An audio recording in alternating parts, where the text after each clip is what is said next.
जानते हैं क्यों? विंध्यवासिनी का दर्शन कर लेने से सारे शक्तिपीठों का दर्शन हो जाता है, कहीं जाने की जरूरत नहीं है। और काशी विश्वनाथ का दर्शन कर लेने के बाद 12 ज्योतिर्लिंगों का दर्शन हो जाता है। और तीर्थराज प्रयाग चले जाने के बाद 6000 तीर्थ जितने विश्व में है सबका दर्शन हो जाता है, फिर कहीं जाने की जरूरत।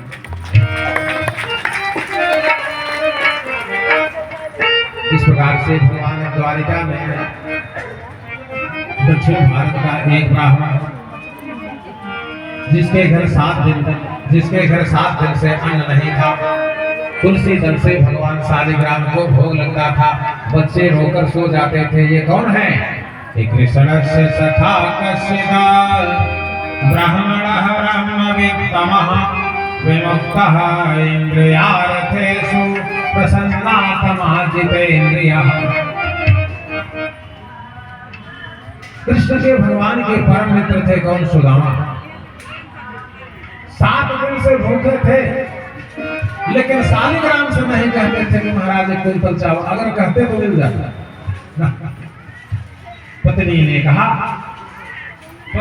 कहा कि आपके मित्र हैं द्वारिकाधीश, आप चले जाइए, आप मिल लीजिए, कुछ 2-4 महीने के लिए आपको कुछ न कुछ दे देंगे, इतने से काम चलता रहेगा, तब देखा जाए। तो सुदामा मांगने के लिए नहीं, पत्नी की बात रखने के लिए, पत्नी की बात माननी चाहिए, इसलिए सुदामा ने कहा तो फिर 2-3 मुट्ठी टूटा हुआ चावल चूड़ा जो भी हो पड़ोसन के घर से ले आओ, फिर जाते हैं। जान लीजिए भगवान के घर ब्राह्मणों का बड़ा सम्मान है, ब्राह्मणों का भगवान बड़ा। रामचरितमानस में 37 बार ब्राह्मणों का अभिनंदन वंदन हुआ है। एक कांड देख लीजिए। बालकांड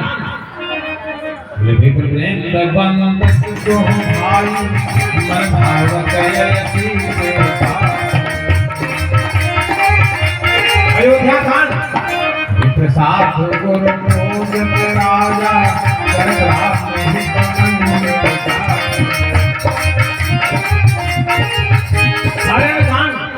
कांड में तो भगवान राम ने कहा ब्राह्मण अगर मदिरापान करने वाला भी हो, मांस भक्षी भी हो, हत्यारा भी हो, तब भी सभी को दंडवत प्रणाम करने योग्य है। ये मानस कांड देख लीजिए।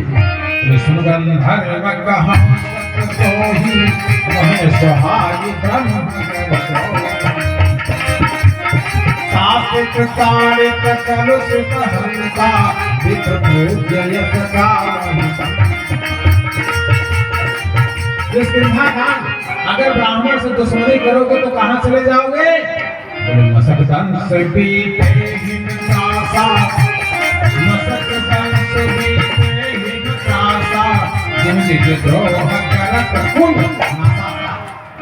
सुंदरकांड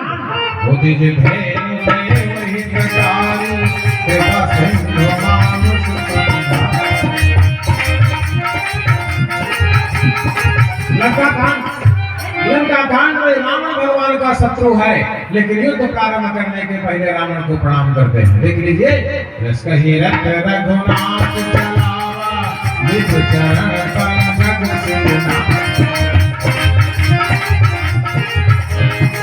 उत्तरकांड भगवान शंकर ने कहा जो मेरे त्रिशूल से नहीं मरता, जो भगवान के चक्र से नहीं मरता, जो इंद्र के वज्र से नहीं मरता, जो काल के दंड से नहीं मरता, वो किससे मरता है? भगवान